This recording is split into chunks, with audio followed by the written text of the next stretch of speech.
I'm Brad. I've been playing Spright Runick at locals for, I think this is the second week I've brought it. I've been playing Spright for about 3 weeks now. Tested a lot online and just gonna get right into the list. Of course, you got 3 blue and you got the 3 jet, standard for any Spright package. You got 1 carrot, 1 red. I don't play the pixies because I don't really get a battle phase, and it's still useful to like protect elf, protect really anything. And it's also nice whenever you just like you do get your battle phase, because you do still use it every now and then in this deck. You just kind of gotta orchestrate it in a weird way. So pixies definitely does come up.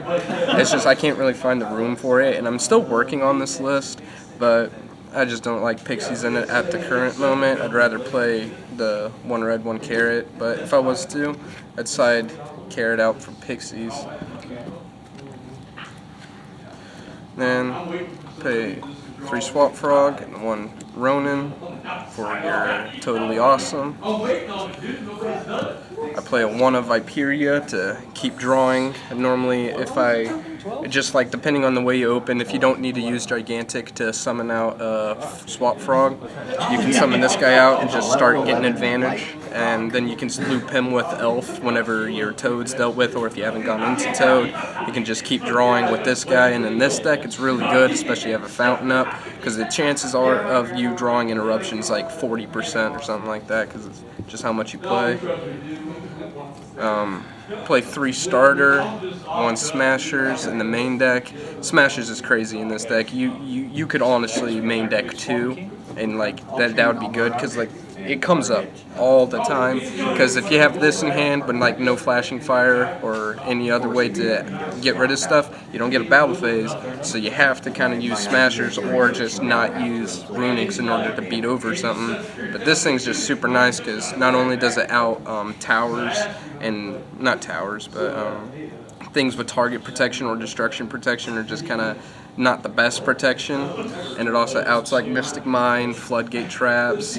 It's just a really nice card. I really like it. And then for the Runicks, you run 3 tip. It's pretty standard in most Runick decks. It searches every Runick card, banishes top 1 off their deck, and all of them have the effect to special summon a Runick from your extra deck to the extra monster zone, which is really nice. Play 3 flashing fire. This one's a pop of the special summoned monster, and then it banishes top 2 cards off your opponent's deck. This one is 3 freezing curses. This one targets an effect monster your opponent controls, negates its effects, and then banishes the top 3. This one's the spell trap removal, banishes the top 4. Play 3 of it. You could cut this. This one's probably the easiest one to cut besides Slumber, which I played 2 of, since not everyone's running spell trap stuff. But for Slumber, I run 2 of, because first off, gigantic. If he gets popped by like an ogre, you can just do this, save the play. You can like keep your elf from getting beat over. This card is just really nice, and also sometimes it's just a free activation of Fountain, which I play 2 of. Because I feel like it's sort of a brick at 3, even at 2. Like it's just not nice seeing in the opening hand. But people will remove it, and you only really run 1 Gary in order to get it back out from the graveyard. And if they Cosmic Cyclone it or Smashers it, just do anything to banish it, it's gone for good. So I always play a second one just in case.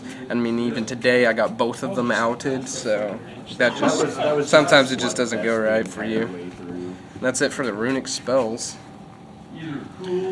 For hand traps, I played 2 Ash, 2 Crow, and then 3 Imperm.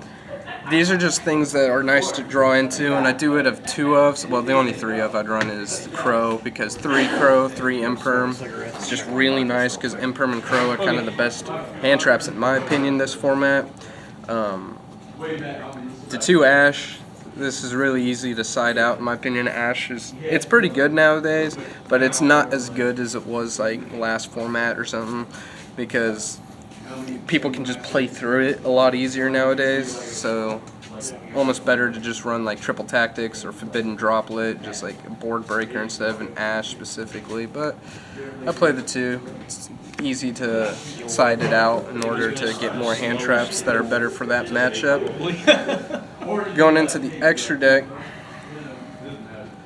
I play 2 Hugin, which is the level 2 that you normally summon first thing, like to start off your turn. You summon this, maybe search Fountain off after discarding one, and it's a really nice card. It has a really nice protection effect, so like one thing that came up today is my friend Torrential tributed me, but then I just chained Runick to special summon this, and then it just, you banish it, and then it keeps all your other cards from getting destroyed. Also works for Harpies. It's just a really nice card.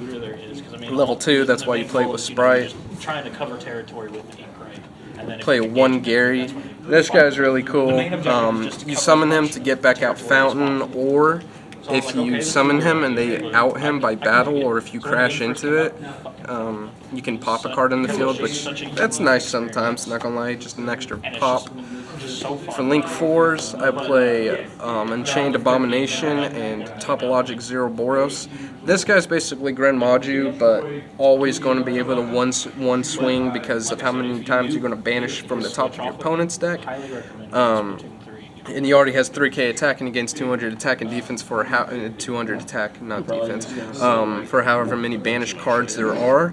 So this guy can get up to like 10k pretty easily in this deck. And then Abomination's just there to kind of keep you in control. Because I play this kind of like a control deck, since you don't really get a battle phase. You want to control the flow of the duel, make sure you're the one who has the advantage. And this guy's really, really good at sealing the deal, as they say.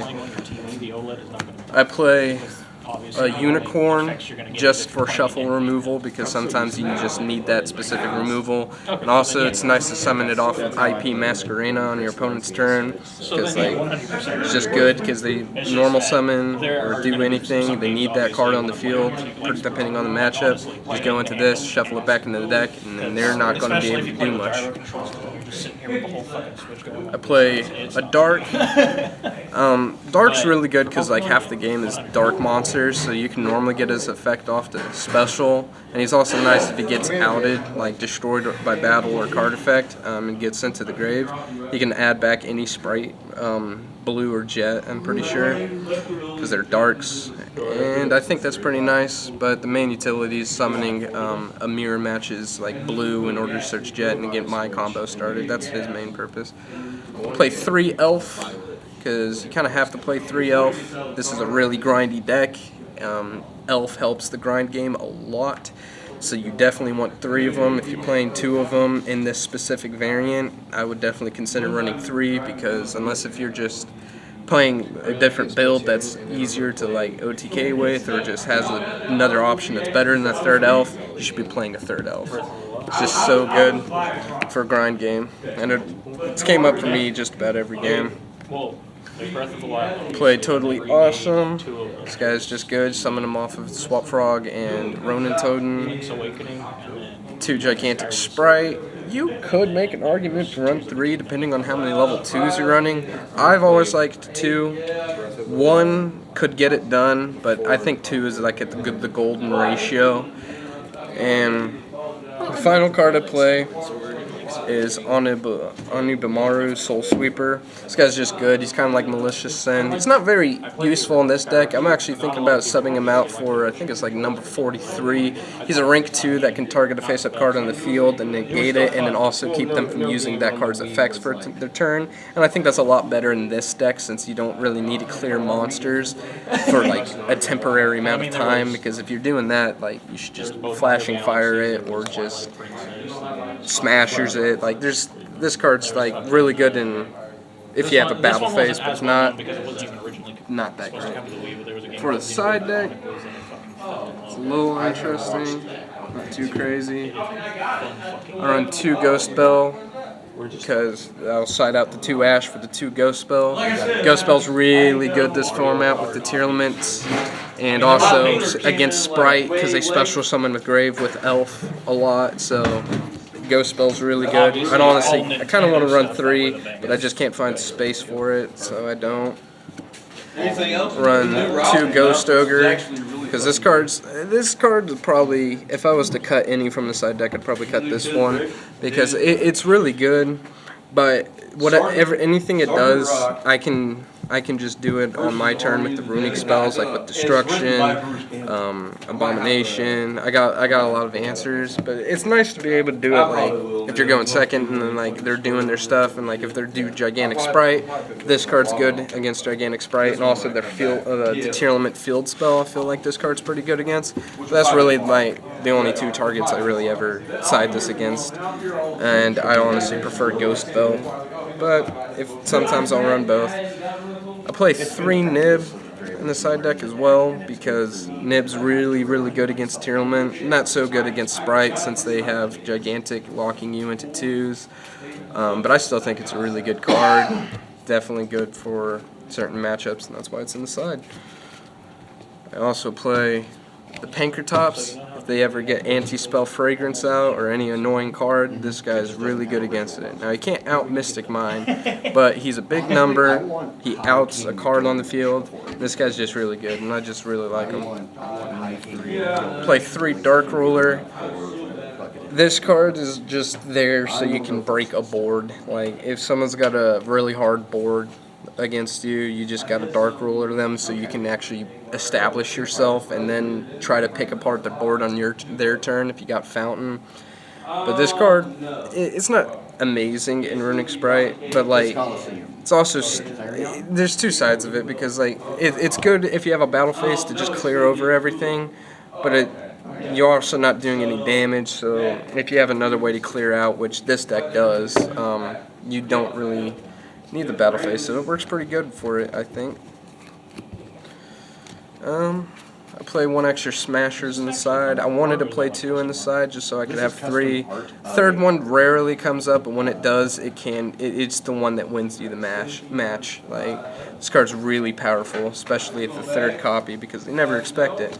And then final card in the side deck, 3 red pointers. This card just gets out any pesky cards in your opponent's hand while also intimidating them, since you have to reveal your own hand. More than likely, if they see your hand, they're going to get scared, because this deck always has good hands, in my opinion at least. But yeah, that's about it. Losing the battle phase is about the only downside of this, but the upsides are you have an out to everything. You're decking your opponent out, running them low on resources, making your grind game better. And it's just, I like it. I like it because you got board breakers and you got combo pieces, and you can also run hand traps. And I just feel like this deck's got an answer to every viable deck, and I just really like it. It makes me feel smart when I play it. But yeah, that's about it.